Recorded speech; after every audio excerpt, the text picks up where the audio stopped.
Welcome to Fans of the Forge. I'm Chris. To my right we have Sean, and on his right we have Teresa. And this is Fans of the Forge show, I guess you would call it, where we talk about the popular TV show on the History Channel, Forge and Fire. We're all big fans of the show, hence the name.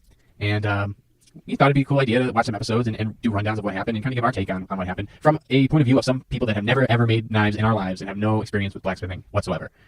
So, that being said, we're starting off with Season 5, Episode 1, Rookie Edition. Now, this is a special episode because there were 5 contestants to start, right? And they had to bring their own blades with them. They had to bring a chopper. Each one had to bring a chopper with them for a initial test. Right, the ice block chopping test.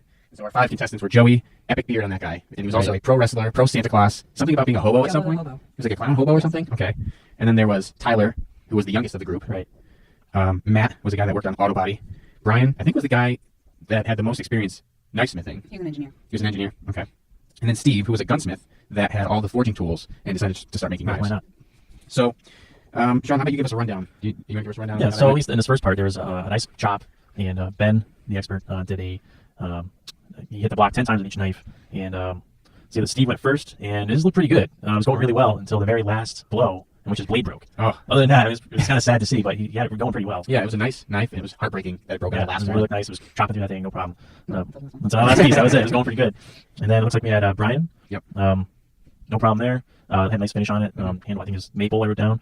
Then it was up to Matt. Kind of had a small blade, but still made it through all 10 blows. Yeah, it wasn't an ideal chopper, but it still managed to do well. Actually, from what I saw, it chopped ice better, even though from the design of it, did do a good job, not as well. And then we had Tyler. He had a curved chopper, which is kind of interesting, but I guess they went in not knowing what was going to be chopped. Right. So he just did his style. And when Ben was doing his ice chop, because of the curved blade, he actually hit his knuckle during one of the hits and bloodied up a little bit. But the blade held up. And finally we had Joey. He had a solid chopper. I think commented had a nice handle, and he made it through. Unfortunately, someone had to go, and because Steve's blade broke, he had to go. And so that was the end of the first part of that portion. Right, which I thought, it sucked because that guy was the guy that obviously had the most experience. Maybe he was new to knife smithing, but he was a gunsmith for years beforehand and still managed to not get something together that could stand up to that test. Right, he knows how to use the tools and everything like that, and unfortunately it didn't work out. And I guess Ben said it looked like it was due to something when he quenched it. There's a defect, and you tell like there's some rust. Oh, within the crack. Within the crack, yeah. So it had been there for a little while, so that's unfortunate. Yeah.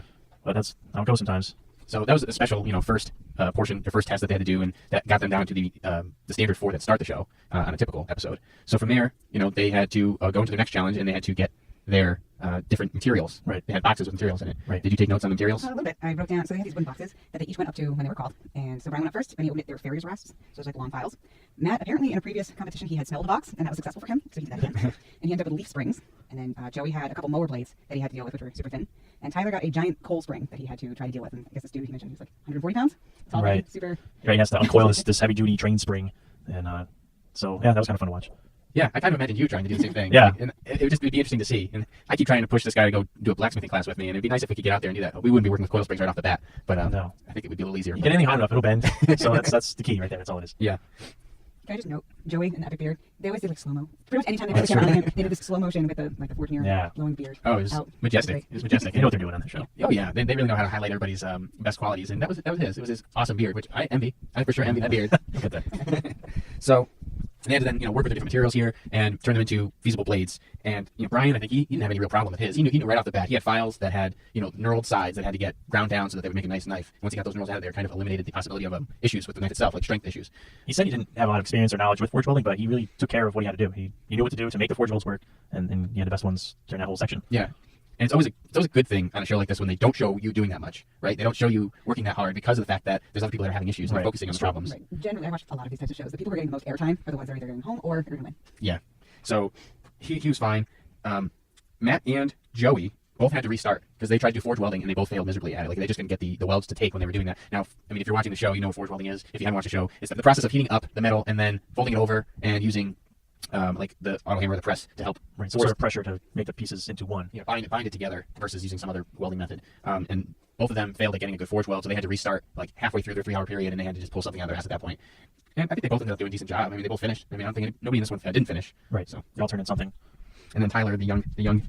But whatever. Every time he opened his mouth. It was just something weird to say. None of his sayings made sense. Like No. I think he was trying to go for being like Clever. clever And like had this old wisdom, but no, he didn't have it. But again, he was able to get that coil straightened out and turned into a decent looking knife. So I mean, he did manage to get that part down. But when it came down to it, after the quench, Joey with his lawnmower blades just wasn't thick enough, and his blade warped quite a bit during the quench, and he ended up getting eliminated there. His last effort at making a blade was really to take the mower blade itself and cut it out and kind of shape it. Right. It wasn't folded or anything. It wasn't thick enough. Yeah, it was just a really thin piece of metal that probably would not have held up to any sort of strength testing, which the next test that they ended up having to do was once they finished putting their handles and stuff on it, was the bone chopping test. There was no way he would have got through that based on the size of that knife and the thickness of it. It probably would have bent pretty quickly. Yeah, it would have warped or broken. So that was a shame. My beard brother, he got kicked off the show. I would have loved to see him move forward just because of that epic beard, but otherwise, beards can't carry a man. Only so far. Only so far. So now we get to the third part, the finishing of the blades and the addition of the handles. Matt's blade was like half good and half crap. Like his one side of his blade was just in really terrible condition, and he had a pretty clever way of making that look a lot better and maybe adding a little bit more strength to the blade by using epoxy with, was it steel powder? Mm-hmm. Yep. And then he basically just slathered that on the knife and then ground it down once the epoxy set, which was interesting to see. You know, the two compound epoxy where you have it, and he had him mixing it up, and then he sprayed it next to each other. But once that stuff hits, like the two different compounds hits, it starts to harden real quick. So like they don't really mention that part of that, but that's a pretty tough process to be able to nail, like get that stuff on in the amount of time that you would need to let it set and everything without it hardening on you. So it was right. Once you mix the catalyst, that chemical reaction's going on, and then you got to apply it. Yeah. So he managed to pull it off. He got it on there, and he ground it And down. it worked out. It looked pretty nice actually afterward. It You could tell something was going on, but it looked way better than it did before that, for sure. The only other note that I had for that particular section, at least on my notes here, was that Brian finished an hour early and just like... Oh, it was an hour early? He was an Yeah, hour he had an early hour and left. just stopped. He And was just sat. hanging out and just had his hands and like, oh, Well, maybe done. keep it simple, stupid. Yeah. Yeah, it's true. It's true. The other note that I had was about Matt, who was trying to put holes in his tang, and he was holding his Oh. blade in one hand, the drill press in the other hand, and well, that didn't work out for him. Yo. Call the medic. Oh, it was rough. So he got cut. That blade just spun real quick. It caught and it yanked his hand, and he got cut by it. So You could hear it. Like the drill press was like whining because it was catching on the metal. Like I can tell you so many times where I've heard that sound, and it was like if I didn't have something tightened down, it would have gone flying or hurt somebody.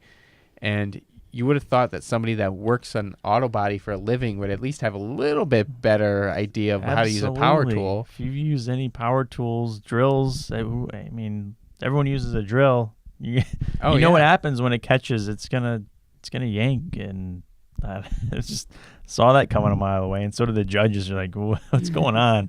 That's not a good idea. He's lucky he didn't lose a finger when it Yes. came down to it, but he still managed to get it. The medic over there wrapped him up good, and he was able to finish. Yep. So then they had two tests that they had to finish to test the blades. They had the bone chop and the rope cut. So that would test the strength using during the bone chop, and then the actual edge, the sharpness for the rope cut. And when it came down to it, none of them failed the test. They all managed to get through each of the tests. The strength test. The strength test right. They all got through the strength test. Brian's was like beautiful after the strength test. Like nothing ever happened. Like he chopped that bone like it was butter. But Matt and Tyler both chipped their blades during that test, which it's kind of surprising that bone is that hard. Like I guess, to me. I mean, I guess it makes sense. I guess it makes sense, but it just when we saw that the first time, this was like the second episode that we watched when we started watching the show, I think. Right. And- we only started watching this a couple weeks ago. Yeah, we were still new to the show. Like, we have many seasons to catch up on. But I was really surprised to see just how hard it was to chop through that bone, and the fact that it could do that sort of chipping damage to metal that's been heat treated and ground down to like such a nice sharp edge. I mean, it was really surprising. But Well, you gotta figure, a sharp edge is usually a thin edge. true. So, that leads to it. But yeah, it's crazy to see that, and just a bone just takes a chunk right out of a piece of metal. Yeah, it's Pretty nuts. wild. And then after that, they did the rope cut, and that they had the who did the rope cut? The other Dave. David. Yep. Brian's didn't get all the way through. He cut and it cut through all the way. I don't think he was able to finish it though. No, and Matt was the only one that actually cut the rope. Yeah, even with the chip blade, he still managed to cut Yeah. right after through that rope. two swipes he got through. It was a 3 swipe attempt per blade. Right. And then with Tyler's, they swung it, and David actually had to like stop and reposition the blade in his hand to be able to continue like Yeah, 'cause it was swiping. round. It didn't have finger Yeah, grooves or there's anything. Yeah. nothing. That the handle looked like crap. I mean, just nothing to it. And he was the one that's all cocky about. He said he was done ahead of time too, and Oh, he was making Looking busy. himself. he was look just busy. looking busy. It's like, well, Like he does at work. Yeah, yeah. Like, come on. Alright. Yeah. So between the three of them, Tyler's blade not only chipped, but the handle sucked, and it just didn't get the job done. So he got axed from the competition. Right. So that led to the final round, the lightning round, whatever you want to call it, where the competitors go back to their home forge to create their version of a legendary weapon. Now, do you know what that weapon was? It was the Agalloch. The Agalloch. And you get a little mini history lesson on what the Agalloch is. Which is pretty cool. I like that. Yeah, it's nice. It was developed in the Philippines in the 1600s, I think they said, right? I didn't write it down. I wrote that I down. forget what year. Yeah. I had 1600s, and then it was basically more of a vegetation chopper, Mhm. and then it was converted to a weapon for war in the 1800s, to the point that the British made their own version and gave it to their army troops later on after like 1800s. So it was interesting. I'd never heard of a Glock before, and it was a particular weapon that they had to meet requirements. It had to have a double edge, so both sides had to have edges. It had to have a fuller on both sides of the blade as well. So that's basically the groove that goes down the center. And it also had no tip on the end. It had to have a flat edge on the end rather Right. than coming to a tip. As we said earlier, a lot of camera time here went to Matt, Yeah. not Brian. Right. Like, Matt did not have the easiest time making his Glock. No, and he said he had to make his forge bigger, and he had to make some tools in order to make the weapon. And I commented when we were watching it, like, oh, he turned his log splitter into like a press, which is pretty neat. Oh yeah, that was definitely ingenious Yeah. to be able to do that, because I didn't know what that even was when I saw it, but that was pretty neat that he was able to do that. But when it came down to it, he quenched it, and he was so happy when the quench finished that it was still straight and didn't warp. And he did one thing that not all competitors do when they make their weapons, is he actually went out and tested it on a piece of wood. Which was a good idea before he did any more work on it. Yeah, because it shattered and broke into 3 pieces. Right. After like the third hit on a 4x4, just ping, ping. It wasn't even that hard of a hit. No. Like, it was surprisingly just like dink, pieces on the ground. So that sucked, but he pulled it together, and he was able to finish a blade in time for the end competition. I have a question about their timing. So they have the 5 days. Yeah. Do they have to like wake up by a certain time and go to bed by a certain time so that they I don't have know. the exact same amount of time as each other? Or is it like, okay, 5 days, go? That's a good question, because at one point he was like, I had 18 hours left. Right. And I'm like thinking, I mean, if you He's not allowed to really, pull all-nighters, could you and just it's not stay safe, up? but- Yeah. But when it came down to it, he finished his blade, And Brian as well finished his blade, brought his son out, and they were chopping a melon with it, which was cool. He even tried cutting some wood with it, and it chopped into the wood okay. So they brought it back for the final tests. Will it kill? Kill test. The kill test. Easily the best part of the show, in my opinion, is the kill test, if only because of Doug, even though for season 5, he hasn't actually tested any of it because he's had an injury, but he'll bring somebody on to do the kill test, and they have the pigs hanging, ready to be attacked by the Glocks, and they both managed to, do some damage, and Brian's was pretty badass. I mean, it almost cut that pig right in half. Right, I was expecting it to. It had some really deep cuts in there. I thought the third cut might go all the way through, but Yeah. it's close. I bet if the guy had lined up the shot a little bit better, he would have been able to cut through. But I think he was purposely trying to not hit in a spot that would automatically cut through where he'd already cut before. So Brian's did great. Matt's did okay. It cut, but it wasn't like the greatest. It still cut through the spine. Right. And when it came down to it, they both got the seal of approval. It will kill. It will kill. Did It you will notice kill. the other guy didn't talk? Do you think they have to pay him if he speaks on screen? Oh, the guy that he's having. The one that actually did the Oh. test didn't Do they? speak They to never. anybody. They never talk when he brings them on, except for like to That's my say. point. Yeah, I don't When they know. bring somebody else on, they don't talk. Well, At I'm least sure not they- to, like, I'm sure they pay him. I mean, it's not like he's part of the show normally.